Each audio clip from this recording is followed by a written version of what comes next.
अच्छे विचार अपने बना रखे होंगे, आपके कार्य भी उतनी तेजी से बढ़ते हैं। एक मैंने बुक्स पढ़ी थी अभी 2-4 साल पहले, शायद किसी ने पढ़ी होगी यहाँ पे, वो है तो पाश्चात्य के लेखकों की, लेकिन उसमें बड़ी अच्छी अच्छी बातें हैं। उसमें लिखा था, उस बुक्स का नाम था द सीक्रेट। उसमें पूरा खेल ये विचारों का ही है। कई लोगों ने अपने विचार सोच सोच के कि मुझे ये करना है, ये करना है, तो उसने उन चीजों को आकर्षित कर लिया अपनी ओर। और यही बात शास्त्र भी कहते हैं कि जैसे आपके विचार हैं वैसे ही आपका भाग्य और प्रारब्ध तय हो जाता है। क्योंकि मन के विचारों को, जैसे ही मन में कोई विचार आता है, आप उनमें से छांटें। अगर गलत विचार है तो उसके बारे में सोचें और सोच करके उसे सकारात्मकता में प्रयोग करें, उसे नकारात्मक ना रहने दें। अगर आज आपके संबंध में किसी प्रकार की कठोरता आ रही है तो कुछ ऐसी चीजें करें। पत्नी अगर आपकी लड़ती झगड़ती है, कुछ ऐसे ताने देती है, तो कभी कभी मन में विचार आते हैं आपके कि नहीं, क्या मेरा विवाह कैसे हो गया, ये कैसे हो गया, इतना दुख है, या परिवार में कोई ऐसा माहौल है, तो आप सोचें। कुछ अच्छे भी कार्य होते हैं, ठीक है आज हो गया कोई बात नहीं, भगवान ने मुझे बड़ा हृदय दिया है। क्योंकि भगवान ने जो चीजें आपको दी हैं उसका जिम्मेदार आप दूसरे को नहीं ठहरा सकते। किसी ने हम पर कुछ गलत किया तो उसके जिम्मेदार कोई दूसरा नहीं है।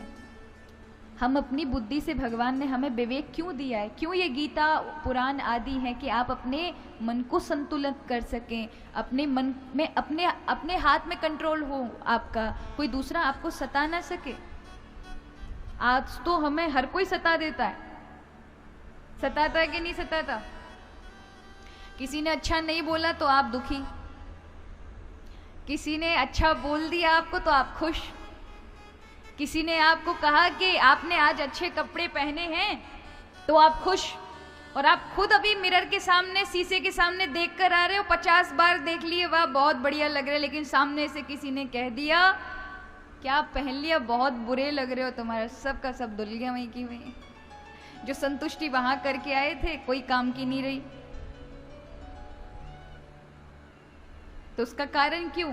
क्योंकि हमने हमारा जो मन का नियंत्रण, कंट्रोल जो होता है ना, वो दूसरे के हाथ में दे दिया है कि भैया तुम्हें जैसा चलाना है चला लो, तुम्हें हंसाना है हंसाओ, रुलाना है रुलाओ, हम तो तुम्हारे वश में हैं। तो भगवान कहते हैं ऐसे लोग बद्ध जीव हैं जो दूसरों के में बंधे हुए हैं।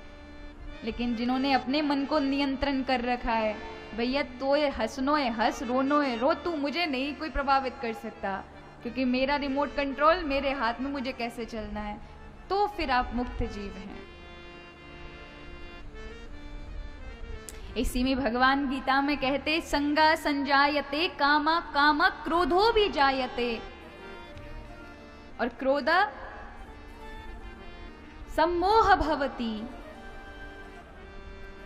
संग से कामनाओं का जन्म होता है, और कामनाओं की पूर्ति ना हो तो क्रोध का जन्म होता है। क्रोध जब आता है तो मोह पैदा कर देता है, और मोह आने से बुद्धि नाश हो जाती है। बुद्धि नाशो प्रणश्यति, इसका अर्थ क्या है, इसे एक उदाहरण में समझाऊं। ये आंखें जो है ना, बड़ी खतरनाक इंद्री है या नहीं? जो चीज मैयाओं ने नहीं देखी होगी, किसी की साड़ी, कोई गहना, तो महाराज कोई फर्क नहीं है, सब अपने अपने घर में खुश। लेकिन जो चीज तुम्हें पसंद आ गई तो पूरी मार्केट छाना हो गया, वो चीज चाहिए चाहिए चाहिए, कहाँ गए?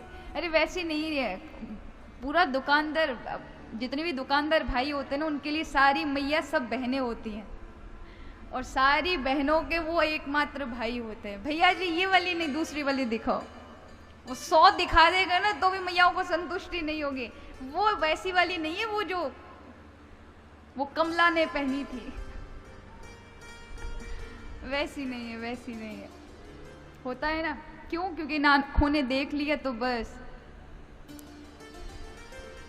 भाइयों का भी होता है, कोई चीज़ देख ली, कोई गाड़ी देख ली, कोई चीज़ पसंद आ गई तो बस अब कुछ भी हो इसी को पाना है। और अगर इतनी मेहनत करने के बाद वो चीज़ ना मिले तो क्या होता है, फिर क्रोध का जन्म होता है। ऐसे समझें कि यहाँ कोई भंडारा हो रहा था या कोई फंक्शन हो रहा था कि लोग भोजन करा रहे थे, अचानक से मैं भी आ जाऊं और मैं भोजन करने के लिए, मैंने कहा सब पा रहे हैं और यहाँ तो बहुत अच्छी चीज़ चल रही है, यहाँ तो भोजन चल रहा है, चलो मैं भी पा लेती हूँ। और अगर मैं पाने के लिए जाऊँ तो कोई हमारे हितैषी हों जो बहुत प्रेम करते हैं और वो कहते हैं कि स्वास्थ्य आपका खराब है, आप मत खाइएगा, ये बहुत ज़्यादा तली भुनी चीज़ है, आप मत खाइए, आपका स्वास्थ्य खराब हो जाएगा। तो संग को देखकर मेरे अंदर कामना जागी किसकी, खाने की, क्योंकि सबको खाते हुए देखा, लेकिन किसी ने आके मुझे टोक दिया, नहीं आप नहीं खा सकते, तो फिर गुस्सा आएगा।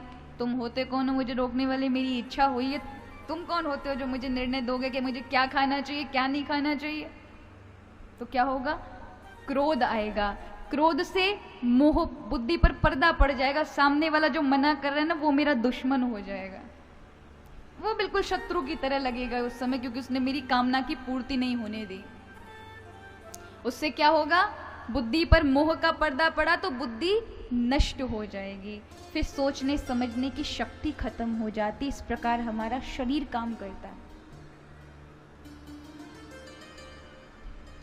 तो विचारों का बड़ा गहरा प्रभाव है, हमें अपने विचारों को बड़ा शुद्ध रखना चाहिए।